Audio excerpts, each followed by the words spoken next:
Hey, all my Aquarius friends. Welcome to my YouTube channel. My name is Teri Hunter. I'm an intuitive astrologer and psychic and tarot card reader, and I'm here today with your March 2025 Love and Money tarot card readings. These are two tarot card spreads I do every month to just get a general idea of what Spirit wants you to know about the two topics of love and money. What I'm going to do is a four-card spread based on Aquarius Sun. So all you need to know, you don't need to know anything else about your astrology chart, just when your birthday is. The first position is the foundational position. These are four-card spreads. Foundational position will indicate where we're starting, what the month is looking like. We have the second position is the opportunity or the obstacle. The third position is the angel's advice for getting around the obstacle or taking advantage of the opportunity. And the final position is the potential outcome, because we all have free will, and we all make our own choices. As I shuffle about, looking at your love reading, I want to let you know that the Pisces energy and the Aries energy are highlighted over the next couple of months, especially March. And we're going to have retrogrades in the sign of Pisces, which is the house next door. This is pretty significant because it's going to bring back old ideas when it comes to love and money. It's going to bring up old potential situations or similarities in situations for you to make new choices through new eyes. So let's see what Spirit has to say for the idea of love for my Aquariuses. Now, I want to offer this as well. This is not necessarily intimate love, but how Aquarius is receiving love, how love is flowing, how are you feeling connected to those that you call your loved ones? Because when I'm doing such a large group of people and kind of talking in a vacuum, I think that it's almost foolhardy to only concentrate on intimate love. There are so many other colors and hues to the idea of what love really is. So in the foundational position, Aquarius, we have the Five of Swords. In the opportunity or the obstacle, we have the Tower. In the angel's advice, we have the Lover's card. And in the final position, we have the Six of Cups. Wow, this is actually really specific. The Five of Swords is a card of contempt. It's where you win the argument, but you don't win the war. You don't really win the favor of others. You just win. So I think this is something Spirit would like you to contemplate about how you're interacting with others, because in this position, you can see you still retain a certain amount of power, but it doesn't necessarily feel good, and the emotions have not been solved. They're not settled down. Now we have the Tower here, which is really, for me, very much an Aquarian energy, because I see the Tower in the traditional Rider-Waite deck. There is a tower built on like an ice, the top of an ice. It's not even a mountain. It just looks almost like an ice peak.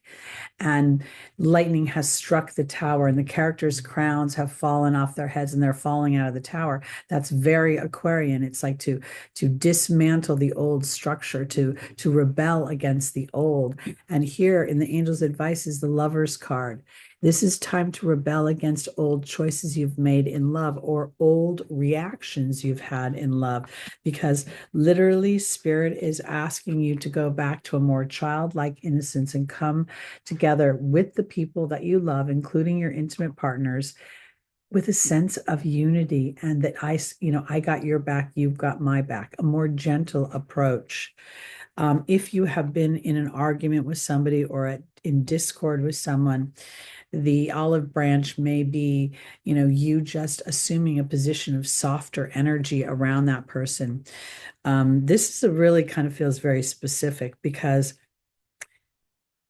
I mean, literally in the sense of it feels like it's about love that's a little interruptive right now, or is a little challenging.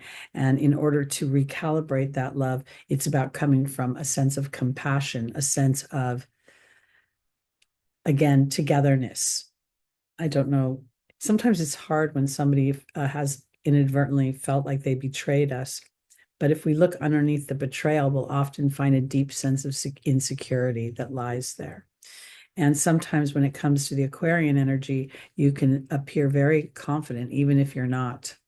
And that might have inadvertently set off the people you love in your life to think that you don't emote the same way that they do. And you don't necessarily, but I think here you might have to just stretch a wee bit into their emotional world versus having them stretch into yours. I don't know why I'm saying it like that, but that's how it's playing out.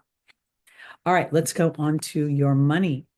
Now, when it comes to money, I think that's a trigger word. I think it's a word that immediately evokes lack.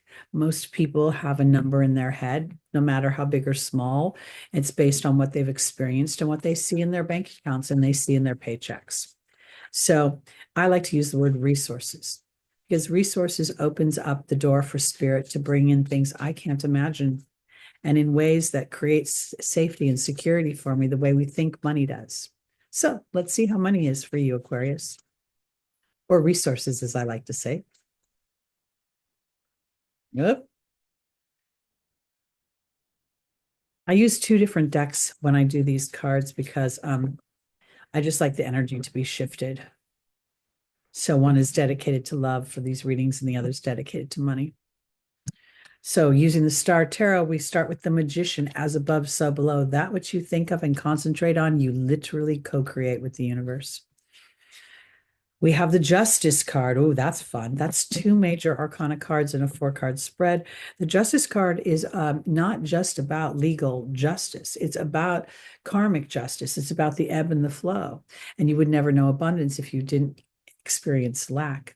And you'd never know your own power if you didn't experience your mind's ability to co-create. Okay, in the angel's advice, we have the swan. I'm sorry, the swan. There's no swan in this deck, but there is a swan encased in the 4 of Pentacles. And here in the final position, the 3 of Wands. So I want to say this for my Aquarians. The Magician is very mercurial. It's literally, you have all the tools you need to manifest in the material world. It is about learning how to harness that. Now, most of us think that harnessing something is the release of negative thoughts, the eradication, the literal killing of a negative thought. A negative thought serves you in the way of contrast. It lets you know where you are because the Justice card infers balance. Emotions flow regardless. We can't control them. And the sun is always rising and setting. But if we concentrate on the deficit, we will never get out of being stuck, or we'll transform to a certain place, but we'll never get past that place. When I look at this, 4 of Pentacles, you can see the sun was right in the middle of these, what almost looks like a stone encasing. And I think this is an illusion that the swan is encased in the stone because the swan could swim out to sea and around this structure, but somehow it's blinded by the ego, the sun. Now, up at the top here, there's this moon. And that's really where the power lies, is in the moon. And the moon is crescent. So the moon is willing to receive like a cup, because now is a time to allow your world to transform and to start to take part of your co-creation, because you're working with yourself, you're working with spirit, and then you're working with all the people that you co-create with that serve as spirit's divine recipe for your empowerment. And here, what this looks like is spirit is saying, keep your eye on the future. And Aquarius, you should be really good at that.